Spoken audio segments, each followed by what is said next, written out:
Eh bien, bonjour à tous encore.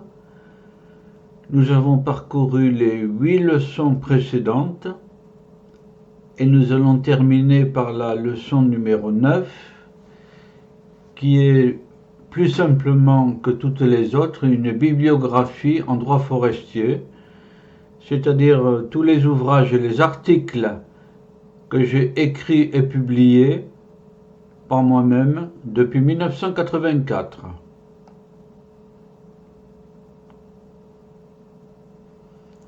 Le plan de classement de cette documentation comprend 6 points. D'abord, un récapitulatif de toutes les publications, très commode.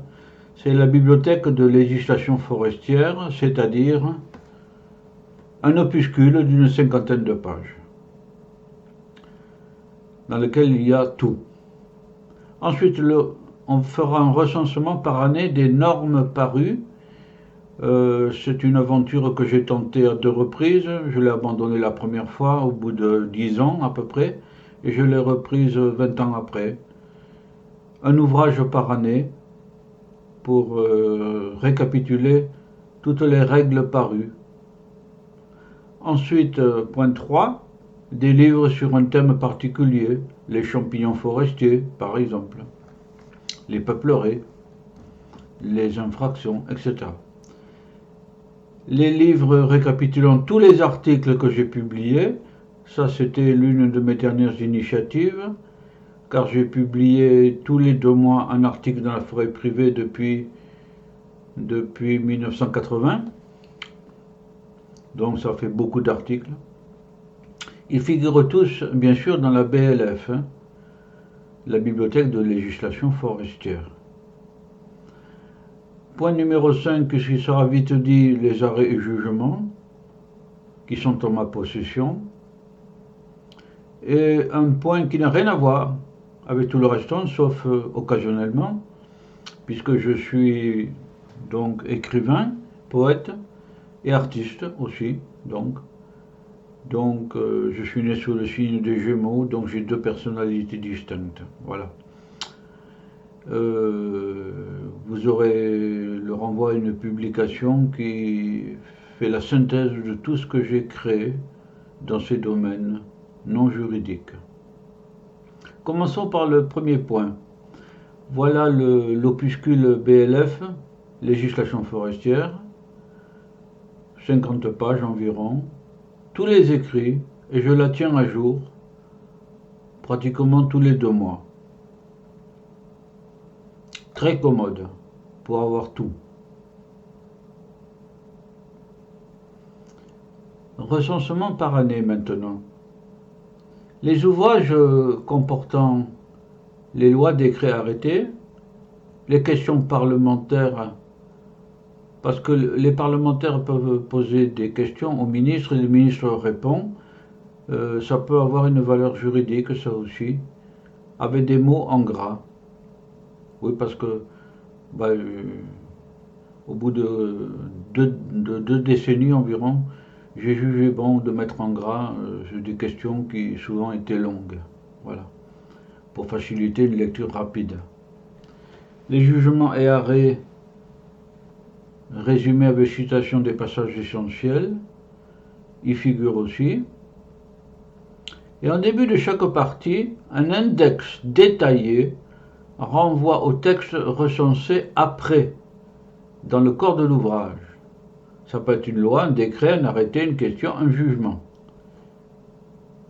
Et c'est renvoyé au numéro que j'ai donné à la loi, au décret, l'arrêté, etc. Voilà. Et il y a le numéro de page aussi.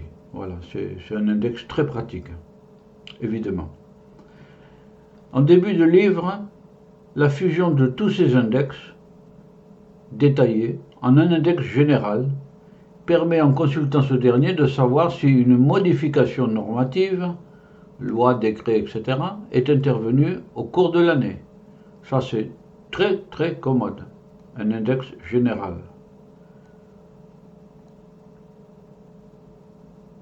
Surtout en raison de l'étendue. Les questions et les jugements ne figurent nulle part ailleurs.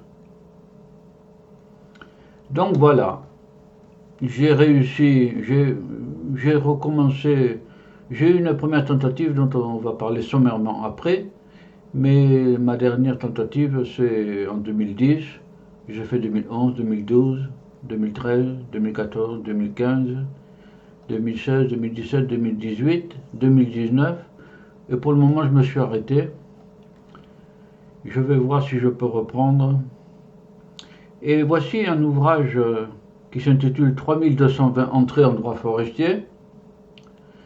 Cette brochure est un index général sur toutes les années étudiées, c'est-à-dire 10 années, quoi. 10 années. En un seul livre, vous avez 3220 entrées. Vous cherchez, je ne sais pas moi, exploitation forestière, vous trouvez toutes les modifications des lois, décrets, arrêtés, questions parlementaires, contentieux, qui sont parus soit en 2016, soit en 2018, soit en 2010, etc. C'est un outil évidemment des plus pratiques. Je signale pour ceux que ça intéresse, pour les historiens aussi, j'ai des livres analogues depuis 91 à 98 et j'avais fait une tentative aussi à ce moment-là. Livre sur un thème. Alors, petite attention, le recensement que j'ai fait peut comporter des oublis.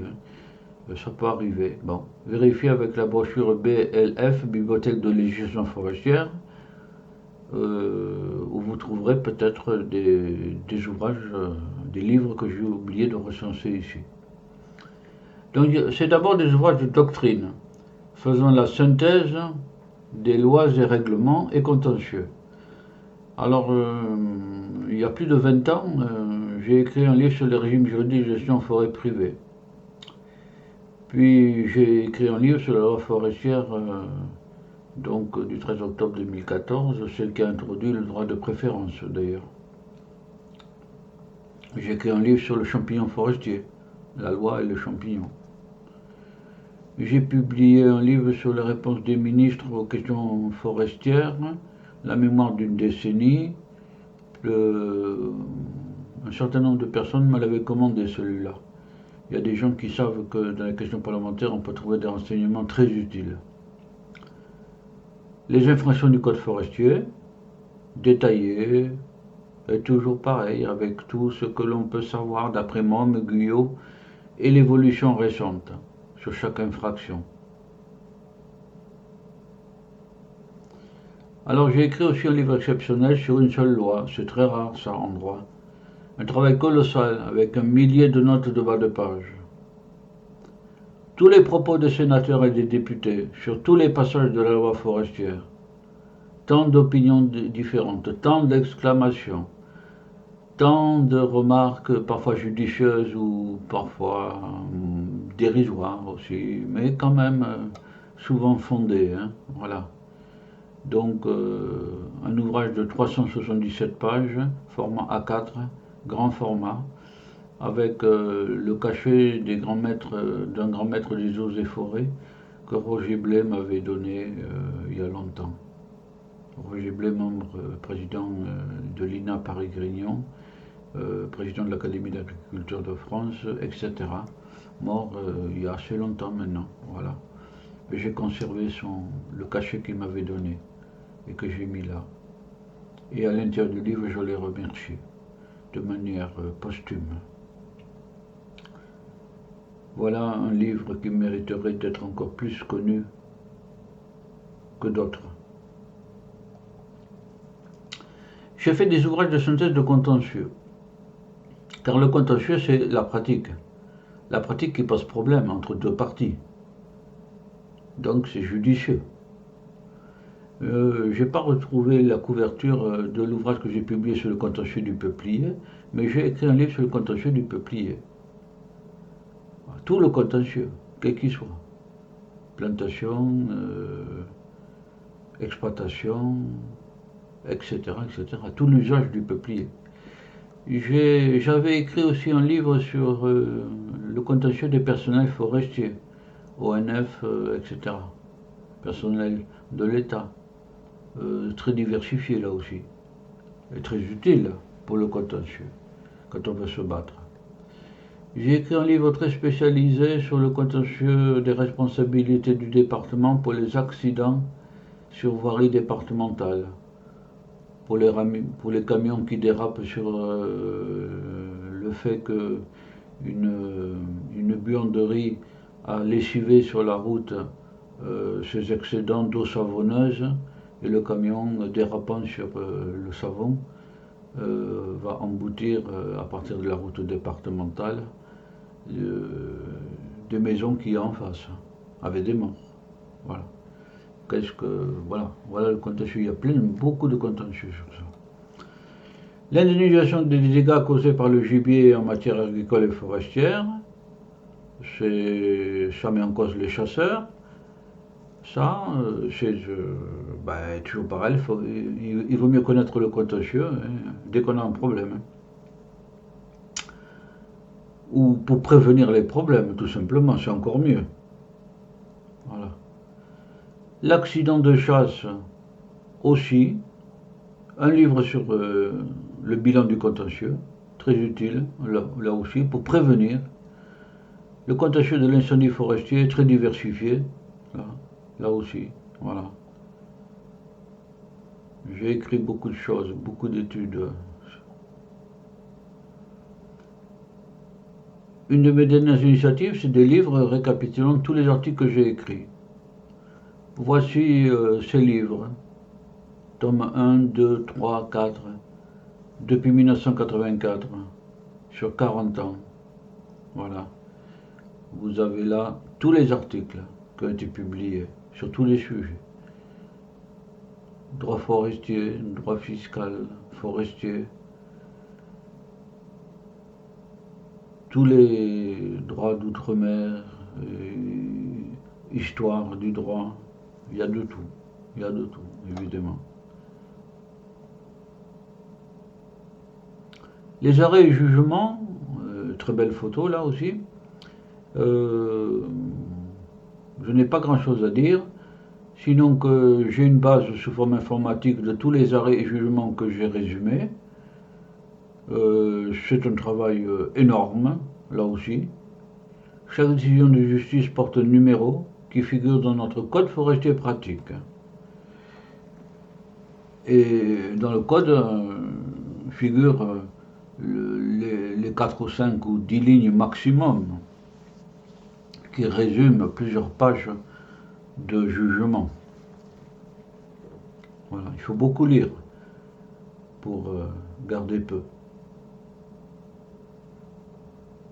Ça rend d'énormes services en cas de contentieux, cette base. Et enfin, je sors complètement du droit forestier, parce que, je l'ai dit au début, je suis aussi homme de lettres, donc je fais des conférences devant des publics. J'ai réalisé des montages audiovisuels sur des poèmes de Baudelaire, de Verlaine, d'Aragon, sur des chansons de Jacques Brel, etc., etc. Et pour des conférences ou pour des conversations, ou simplement pour le plaisir personnel, j'ai fait de la recherche, là aussi, dans ce domaine de la création, évidemment, c'est de la recherche, voilà. Et dans cette brochure d'une trentaine de pages au moins, il y a le récapitulatif de toutes les œuvres que j'ai composées dans tous les domaines, littérature, poésie, peinture, etc. Voilà. Et bien sur cette envolée en quelque sorte artistique, au-delà du droit forestier, au-delà des forêts, eh bien je vous dis au revoir.